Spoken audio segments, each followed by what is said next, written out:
நாம் எந்த செயலை செய்தாலும் அவை வெற்றிகரமாக முடிய வேண்டும் என்பதற்காக முதலில் வணங்கப்படும் முழுமுதற் கடவுள் விநாயக பெருமான். அனைத்திற்கும் காரண முதலாய், காணும் பொருளாய், மறையும் முடிவாய், சிந்தைக்கும் அறிவுக்கும் எட்டாத தத்துவமாய் விளங்கும் தெய்வம் அவர். கஜமுகாசுரனை அழிக்க அம்பிகை படைத்த உருவம். ஆவணி மாதம் பூர்வபட்ச சதுர்த்தி அன்று சொல்லப்படும் விசாக நட்சத்திரத்தில் இவர் அவதரித்த திருநாளே ஆண்டுதோறும் விநாயகர் சதுர்த்தியாக கொண்டாடப்படுகிறது. யானை வடிவில் முகம், தேவ வடிவில் உடல், பூத கணங்களின் வடிவில் கால்கள் என காட்சி தரும் இவருக்கு அனைத்து தெய்வங்களின் அம்சங்கள் யாவும் உருவமாய் அமைந்துள்ளது. ஒரு கொம்பு, 2 செவிகள், 5 திருக்கரங்கள் என முழுமையாய் தோன்றி 6 எழுத்து மந்திரம் என அமைப்பாய் கொண்டு விளங்குபவர் விநாயக பெருமான். தேவ வர்க்கத்தை குறிக்க 4 கரங்கள், 5வது கரம் தும்பிக்கை. மேலே வலது கரம் தாங்கி அங்குசம் மனித ஆசாபாசத்தை அடக்கி மனித வாழ்வில் சுய கட்டுப்பாடு தேவை என்பதை வலியுறுத்துகிறது. மேல் இடது கரம் ஏந்தியிருக்கும் பாசம் நம்மை கட்டி போட்டு உலக பந்த பாசங்களில் சிக்காமல் நம்மை காப்பாற்றுகிறது. கீழ் வலது கரம் ஒடிந்த ஒற்றை தந்தத்தையும் இடது கரம் மோதகத்தையும் ஏந்தியுள்ளது.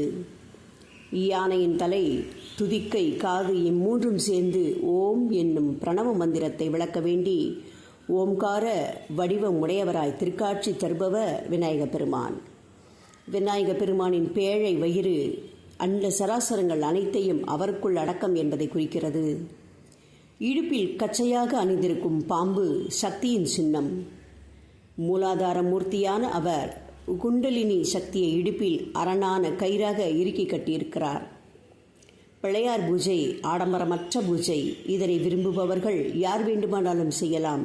இவரை பொறுத்தமட்டில் ஆகம முறைப்படிதான் பூஜிக்க வேண்டும் என்பது இல்லை. களிமண், சாணம், மாவு, மஞ்சள் இப்படி எதில் வேண்டுமானாலும் பிடித்து வழிபடலாம். களிமண்ணால் செய்த பிள்ளையாரை பூஜை அறையில் வைத்து அதற்கு அருகம்புல், எருக்கம்பூ மாலை அணிவித்து முறையாக பூஜை செய்யுங்கள்.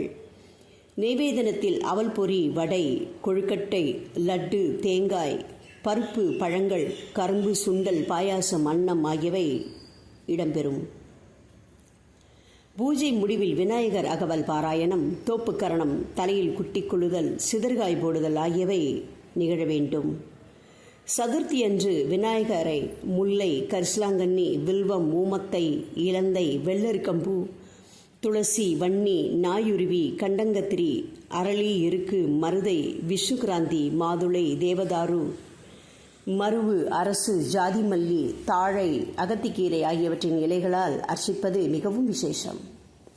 சதுர்த்திக்கு மறுநாள் புனர்பூஜை செய்து விநாயகருக்கு விடை கொடுக்கும் முகமாக களிமண்ணால் செய்த விநாயகர் திருவுருவை உரிய மரியாதையோடு நீர்நிலைகள் ஏதாவது ஒன்றில், ஆற்றிலோ குளத்திலோ கிணற்றிலோ கரைத்துவிட வேண்டும். இதனை விசர்ஜனம் என்பர்.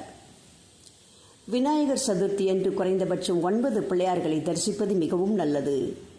ஒரு சில இடங்களில் உள்ள கோவில்களில் 10 நாட்களுக்கு இந்த விழா வெகு விமர்சையாக கொண்டாடப்படும். தனது உடலின் உஷ்ணத்தை தணித்துக் கொள்வதற்காக விநாயக பெருமான் அருகம்புல்லை தலையில் சூடிக்கொண்டிருக்கிறார். பிரம்மச்சாரி என்பதால் எருக்கம்பூ மாலையை அணிந்து கொண்டிருக்கிறார். விநாயகர் வழிபாடு அறியாமையை அகற்றும், அறிவை தூண்டும், கல்வியை பெருக்கும், சிந்தையை தெளிவாக்கும், செல்வத்தை நல்கும், வலிமையை வழங்கும், சீலம் நிறைந்த வாழ்க்கையை உண்டாக்கி செம்மையாய் சிறப்புற செய்யும், தொடங்கிய பணி யாவற்றிலும் வெற்றியை அளிக்கும். ஒரு நாட்டிற்கு, ஒரு மதத்திற்கு என்று மட்டும் உரியவர் அல்ல விநாயக பெருமான். உலகம் முழுமைக்கும் இவர் புகழ் சொந்தம். நம் கண்களின் பதியாக இருப்பதால் கணபதி, நல் மனங்களை ஆள்வதால் குறைவில்லாத குணநிதி, நம் கண்களுக்கு நேசனாக இருப்பதால் கணேசன். நமது மூலாதாரத்தில் உள்ளவர் இவர் என்பதால் இவர் முன்பாக பக்தர்கள் அனைவரும் சிரசில் குட்டிக்கொண்டு தோப்புக்கரணம் இடுகின்றனர். வழிபாட்டில் முதலிடம் பெறுபவராக மும்மூர்த்திகளையும் தோற்றுவித்த முதல்வராக விளங்கும் விநாயக பெருமான் மேன்மையை தரவல்லவர். நம் எல்லோருடைய விருப்பங்களையும் நிறைவேற்றி வைப்பவர். கைலாயத்தில் சிவனும் பார்வதியும் வழிபடும் சிறப்பு வாய்ந்தவர். எல்லா எழுத்துக்களுக்கும், ஓசைகளுக்கும், வேதங்களுக்கும் மூலமாக விளங்குபவர். புத்தர் அரச மரத்தடியில், விநாயகர் அரச மரத்தடியில் வீற்றிருக்கிறார். நடராஜனாக நடமாடும் சிவபெருமான் இடபாகம் உடையவளை கொண்டிருப்பது போல் நர்த்தன விநாயகராக நடமாடும் விநாயகர் வல்லவையை மணந்து தம் இடபாகத்தில் கொண்டிருக்கிறார். மனித உடலும் சிங்கத் தலையுமாய் நரசிம்ம அவதாரம் எடுத்திருக்கும் கண்ணனைப் போல் விநாயகரும் மனித உடலும் யானை தலையுமாக அவதாரம் எடுத்திருக்கிறார். வித்தியாசமான விநாயகர்கள்.